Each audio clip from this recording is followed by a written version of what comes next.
13th of February 2025. Metals, I wrote it twice because the first marker didn't write too well. I made a video on gold there and it got a surprising response. And I want the channel to be more diverse, not to be always dealing with the one old thing. But you can see that there's suggestion that there's something wrong with the gold reserves of Britain. And there's doubts about America. The Germans wanted to see their gold in America and were told, no way are you getting in. But the Germans have pulled out a lot of their gold from America. So I have no idea myself, but the suggestion is that if you kept pulling out all the gold you owned, you'd get to a point where there'd be nothing left and the people left would get nothing. Now remember, in about 1933, the American president made it illegal to own gold. Made it illegal to own gold. You had to hand it in and you got government bonds. It was very like the way during the Land Commission in Ireland that took the land of people. They gave them a small cash allowance and they gave them government bonds. They gave them bonds that matured at a certain price at a time. So I don't know how they ever worked out. But in any event, this is the problem with gold. Gordon Brown thought so little of gold that he sold a lot of it, the British Labour Prime Minister. Now, commentators there and all over say gold's no good. It's no good. You had it, what would you do with it? It has its limitations. One of them is that if you were to go and buy a bar of gold, let's say 10 ounces, say 20 ounces, I don't know what weight it is, and you bought a little ingot of gold, little piece, flat piece, and I have nothing flat here, but if you imagine it, and you're a piece of flat gold, if you bring that home and it's not sealed in a container, and even in the container it's still dodgy, how do you know it's not altered? So for example, an outfit comes in and he has I have a bit of gold there, give me, it's 2 ounces or 10 ounces. How does the buyer know that that is still 99.9% pure gold? So he doesn't. So what has to happen, it has to go away to be tested. And there are ways of testing it, mainly by an impact, a thing that gives it a wee dint and checks it, but for its hardness. But it's costly. So it's not as simple a matter, oh, there's gold. Now, if a lad came to me and said, look, my grandfather had that, it's up and that, and I looked at it, I'd nearly know, and I'd take a risk. But there is a small risk that it's not exactly as was said. During the Roman Empire, the government started debasing the gold by adding more and more copper and silver, till people began to realise it wasn't worth near what it said. So that's the thing. So a lot of gold is held on certificate. It's held in secure places and it's held on certificate. And I have no idea whether it's there or not. Be very interesting to see. Now you would imagine they do an audit and let people in to see it. But anyone that demanded their gold so far were told to wait and wait, but they eventually got their gold. The Japanese, I think, have been taking it back, the Chinese, the Russians, and various people like that for a good while. And of course, Russia can't bring it back now. Any gold Russia has in America is stuck there for now. So that's the story with gold. But I don't agree it's worthless. Now, the next thing is that gold is the real money. There is what they call no counterparty risk. That means if you have it, nobody else, you're not dependent on anybody else. Supposing you put 100,000 in the credit union, you're depending on the staff of that credit union and everybody to look after your money. If they give it out on loans to chancellors, that's weakening your money. I was one time investigating things, and I investigated a funny situation where a woman locally was getting loans of the credit union that made no sense, and she was a problem. And I come to the conclusion that a fellow that had a big say in issuing of loans had a particular reason to give her loans, and I looked at her and I looked at the man, and I concluded that he was her father in reality, due to some affair. Okay, I'm only telling you that. But in any event, so you're relying on the credit of that institution. But the biggest institution is the state. And into this comes this word inflation. And as I grew up, I rapidly could see what inflation was.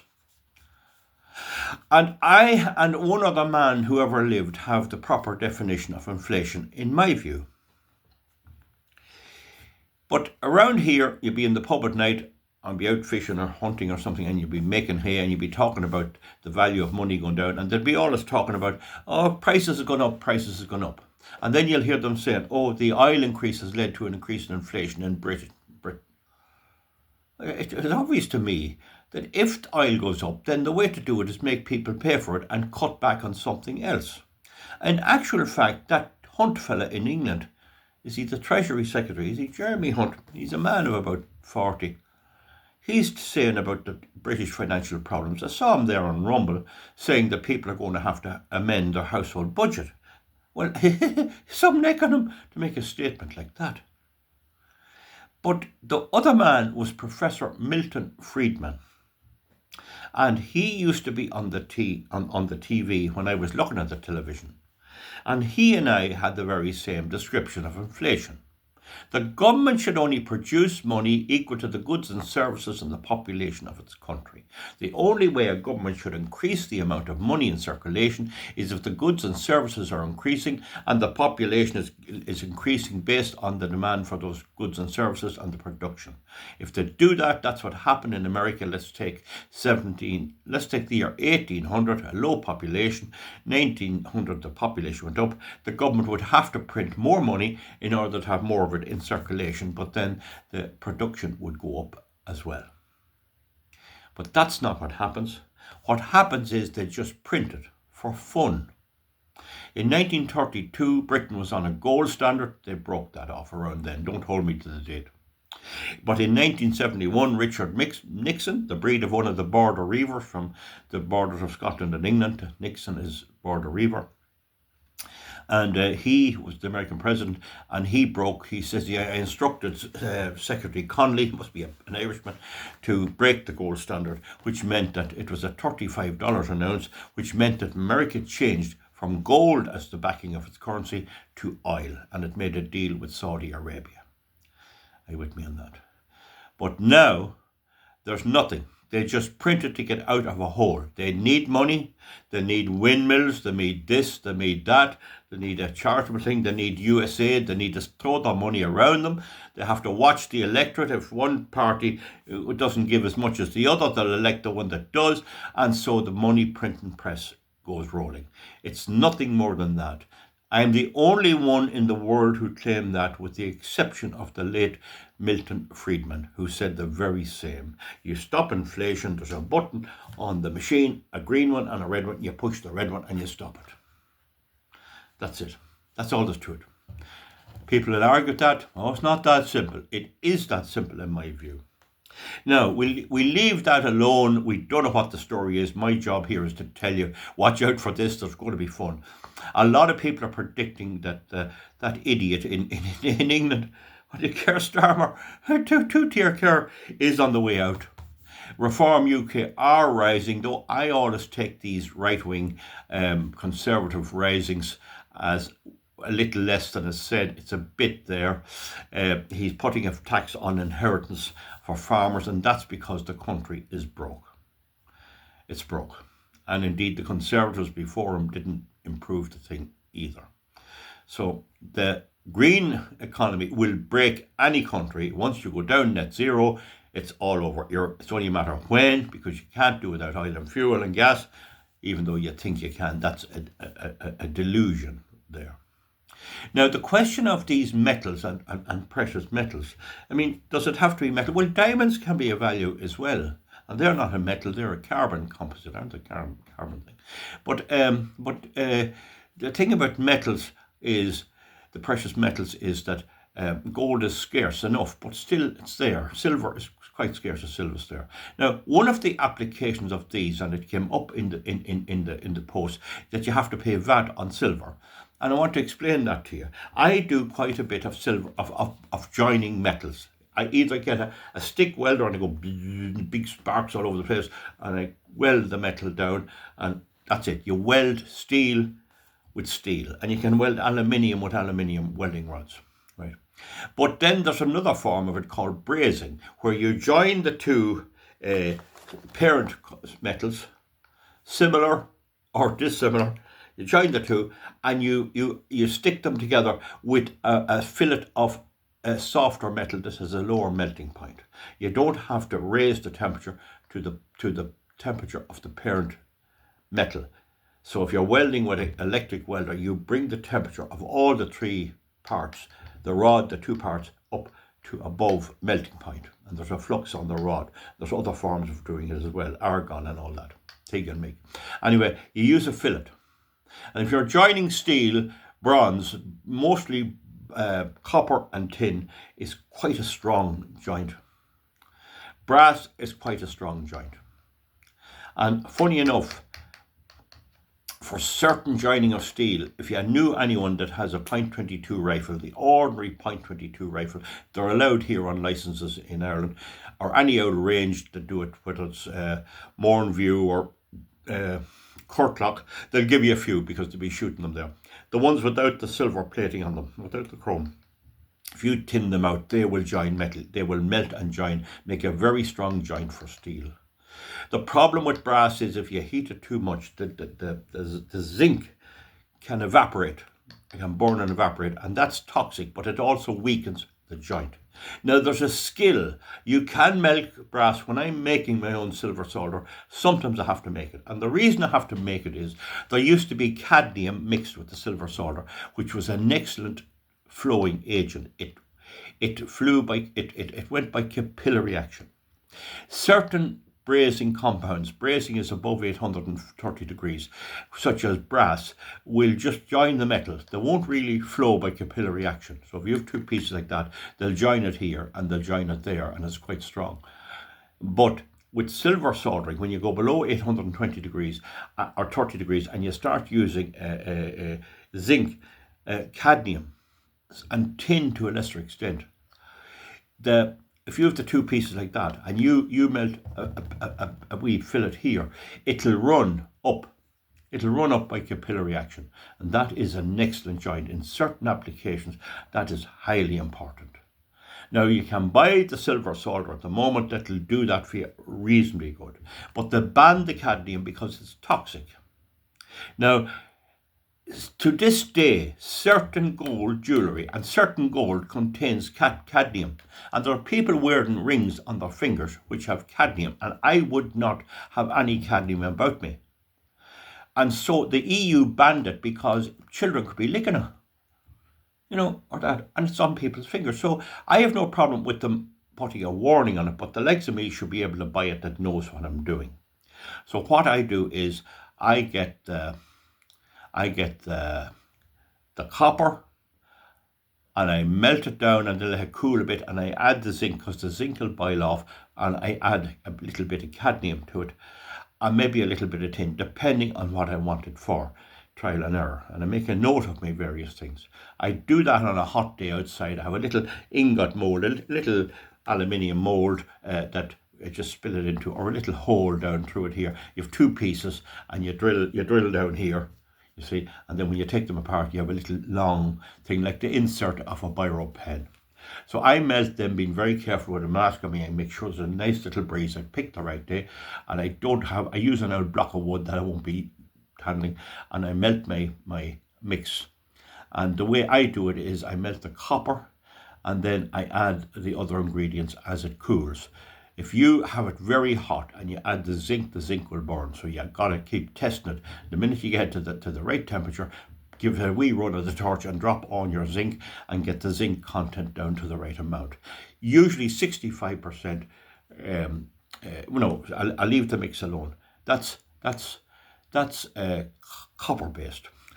The big ingredient next for good joints is silver.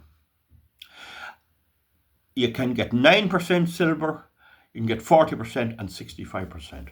So a real good mix is 65% sterling silver.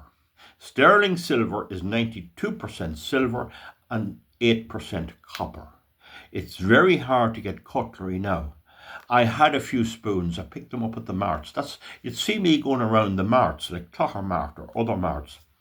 And I'd be looking for people to say, oh, look at old spoons. How good are they? I'd spot them a mile away and I'd buy them. And for a knockdown cost. They're hard to get. Anyone that has sterling silver, you'll see the sterling silver on them. Now, sterling silver is 92% silver and 8% copper. So sterling silver is an ideal basis for silver solder. You can add your copper, you're only adding more copper to it. You can add your little bit of zinc, and then in where you need it, I do add a wee bit of cadmium in very careful circumstances. And that silver solder will be used for fixing radiators, for example. For certain joints, it would never be used for rings or jewellery or anything that people can get their hands on, or any food item, or fixing any container or any saucepan or anything else. So I'm responsible that way, and I should be able to buy it directly because it's time consuming. So then that's what you have to do. Now, you wouldn't normally use gold at all, but in the jewellery industry, gold is used. And I say again, sometimes it used to be that goldsmiths would join rings that they needed to expand on that using a mixture of gold and cadmium. I wouldn't agree. I'd use gold and zinc. Gold and copper would have maybe too high a melting point. You see, that's the problem. Zinc melts at about 400 degrees centigrade. Cadmium about the same. Now, tin has a low melting point. It's not as good for the capillary action. If you're careful with it, you can get it to work, and it all has to have a borax flux. Now, gold was used in the James Webb telescope. It has some application. It's used in the electronics industry a bit. But the amount of it in the world is just used as a store of value because people recognise it is a store of value. And governments can't print, they can't increase it without going through the process of mining it. And so this inflation is running rampant. It is a disaster what's happening with inflation. The value of your money is going down all the time. I was in... what's this now? Oh yeah, I was looking there. In the United States, the inflation for January, I think it's 2%, 2.5%. That's 24% a year. I don't know, will Trump be able to bring it under control? So when governments need money, they either borrow it, which they do in America till such a point that nobody lends to them and the cost of borrowing goes up, or they print it, in which case the person that has already lent to them gets back less value. And so the dollar, as of the time that Trump took over, is a disaster. If Trump had to win the previous election, it mightn't be so bad. I can't tell you that. But what I am telling you is the store of value. Now, I'm not quoting my own thing here. You wouldn't believe it that I did my course in business studies and ended in 2003, and it was very good, by the Institute of Public Administration, and they taught us a lot about finance. Well, now, most of the people we see around us are stuck for money. Lad might say to you in the town, have you any wee roughness of money? I'm staying for a pint, and you give him a €5 or something, but you soon get sick of him. So the point is that money can be wanted. People can be sick for the want of money. But then when people get it, and it could be that a farmer builds up his farm, lives off his farm, and then decides to retire. He has no family. He sells it. He needs to put his money somewhere because it'll rapidly depreciate. And I bring up this subject because of the subject of metals as a store. But we see the problem. If you have the metal at home, which my God, I wouldn't have it because I'd lose it for a start and it'd be robbed on you. They'd find somewhere robbing it. So having it at home is no good. But anyway, even you have it at home, when you go back in with it, how do you know it's correct? So if you store it in a place where it's guaranteed safe, in a vault and all that, and you insure it, you'd think you could get it back. But this is what's sending the jitters up the markets. And London is what's happening, and there might be nothing to it. The markets are beginning to suspect it's the gold gone. And what do you call that? MacLeod. Is he Alexander? God, his first name escapes me. See McLeod. Alexander, I think McLeod. Don't hold me to his first name. He's a Scottish, British economist. Oh, good lad. He makes this point. Is the gold there? Can they produce it? You see, a lot of people, and you'll notice subscribers to my channel, and I respect them very much, think it's a cod. Gold's a complete balls. You see? And that's what probably the left-wing Labour government thought as well. Who the hell wants it? Get rid of it. So have they got rid of it? And what's the story in America? Why did America not let the Germans look at their gold in Fort Knox and New York? It's stored in New York and Fort Knox. But for those who says it has no value, they're spending a lot on keeping it secure. So should one have it as a basis for preservation of wealth? Well, it's very important to understand this if I haven't said it already. It's the money that goes wallop, up and down, and the money always loses value. Always. So you never have deflation. If you do, it's for a very short time. It's the money goes wallop. So as the money becomes less valuable, the gold holds its own. So the gold is a benchmark or a datum line, you see. And so is silver. Silver has more practical uses. I use it practically. The idea to me to buy a big 2 kilos of it and throw it over there, it kind of doesn't sound right to me because I don't know, why am I making something? Let me on, get the blowtorch out and away I go, you know what I mean? Whereas gold, you said that's value there, but that's that's beside the point. Gold holds its value. I give the one great example. In the old writings of Ireland, a cow is worth an ounce of gold. I have done my research with the help of another person, and we think the ounce was a little different to now. Might be a wee bit less. So we're not going to the very penny. But every time I have a good cow, I always get the price of an ounce of gold. I sold a cow last year, got 2,530 euros for the cow, and gold was exactly that price. And now gold is 2,600 euros, I think. I think that's what it is, maybe a bit more. And you look at the marts, you look at Agriland, there's cattle going for that. Someone had a bull in somewhere over the west there, I don't know. Don't hold me to it, it's a common mart or something, and got 3,200, or another I got 8,000 for a bull. So you see, the value of the cow is still sticking to that ounce of gold. And I think that is very, very important to understand. The money is losing its value because the voter is dysfunctional. The voter is an idiot. What should they prove that when they didn't vote for me? And we have Niamh Smith, TD, in charge of AI. And she's from Tullyduff. And they think it's all AI, artificial insemination over there. But she's in charge of artificial intelligence. There's going to be a queer bus there. So anyway, the thing is that that's where the gold comes in. It's a store of value. The cow won't live forever. So you can't use the cow. You can't buy the cow and put her in a vault. You see, you can't do that. Even land, if you buy land or a house, there's maintenance straight away. You want to see the work that has to go into land, and it depends on the quality of the land.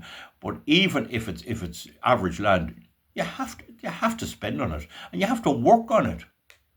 Whereas the gold just sits there. Do you understand? So yeah, it's a store of value, definitely. Whether it's a good investment, well, it'll be if you're after selling your farm, your money's going to depreciate. In 5 years' time, your money wouldn't buy half the farm.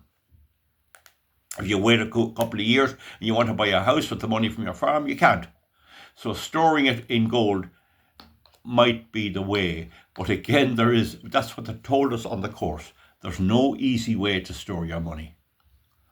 There is no easy way for anyone to store money. It's not a problem for me because I can put it into my industries and buy a cow or buy a heifer or do something that I'm doing. So you see the point. You don't really know. They say gold has no counterparty risk. What happens if it's stored in the vault and it's let out and whoever gets it never leaves it back? Is that not a counterparty risk? How can you know that it'll be there when you want it? And that's what's sending the jitters through the markets. I hope it's not the case. We'll see. I'll keep you informed with it. My job is to keep you informed and to make sure that what I'm telling you is fairly right with the school books and everything like that. Hard to believe. When you have no money, you have a problem. When you have money, you have a problem. Well, I wouldn't trust anybody. I wouldn't trust anybody. In the current environment where you have Adam Schiff in American Congress, Joe Biden, Jill Biden, Bill Clinton, and Jeffrey Epstein had a big say in them with his Epstein Island. Oh, don't talk to me. They're fit for anything. You look at the money going to Ukraine, more than half of it is gone, can't be found. So anyway, I don't want to scare you too much. But even if you had a kilo of gold, it's surely worth 60, 70,000 now a kilo of gold. You have that problem. Unless it's some way secured that it can't be tampered with. How does anyone know when you go back in that somebody hasn't melted it down and added to lead? That was a big trouble in the Roman times, and in Henry VIII's Britain, if you did that, he cut the hands of you, and he cut something else of you if you were a man as well, because the integrity of the currency was vital. We're living in an age where nobody knows the value of anything. Oh, he got so much for the field. Nobody knows. I remember working in the public service in the 70s, and they'd get a 20% pay rise, and it was, yoo-hoo, oh, we have a great union. Prices went up 20%. And I'd be telling them, do you know what inflation is?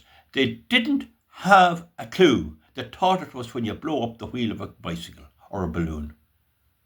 Folks, comment underneath. I hope I've covered everything fairly well there. I'm trying to make the link in my viewers' minds between the industrial use of metals and the financial use of them. These resources are becoming very, very valuable. And lithium is another one. I don't know, is it a metal or not? And then there's cobalt and nickel. Some of the nickel and some of the cobalt is mined in the most coldest places on the planet. Hardship work. They only work for a certain time. They're pulling it out. Some of the places it's mined. So these things are not easily got, but when you get them, you can do wonderful things with them. And this is why I'm so much against the green economy. The present governments of the West believe putting these scarce minerals at huge expense, earned by burning fuel, into solar panels and all this is a great idea. It's a terrible insult to future generations to waste these, because these have a great application in artificial intelligence, in industry, in healthcare products and everything else. Yet they just throw it away, dump it out there. It's green. That's it. It wins. So that's the point. Now I hope I've dealt with that with you fairly good. And the main thing is, if I can get across to people, inflation is one thing when the people in charge of the currency print it with nothing in return, or with not enough in return. That's what I say. That's what Professor Milton Friedman says. We're the only two in the world. I claim I'm right. The idea, the oil price spike upped inflation. Oil is the cost of putting up the cost of electricity. Would you believe it that coal, oil and gas are only a tiny amount of the total cost of your unit of electricity? There's a whole lot of add-ons. When the wholesale price was 14 cents, the total price was 26. And the price of 14% is only a part of it. What about all the staff, the buildings and everything else? The price of fuel only has a minor role, but then they lie and lie and lie. They lie. So there's the end result. I hope that's some good to you on 28 minutes. Comment underneath. That's all I'll do today. One day is enough. Bye-bye, and we'll see you back soon. Thank you.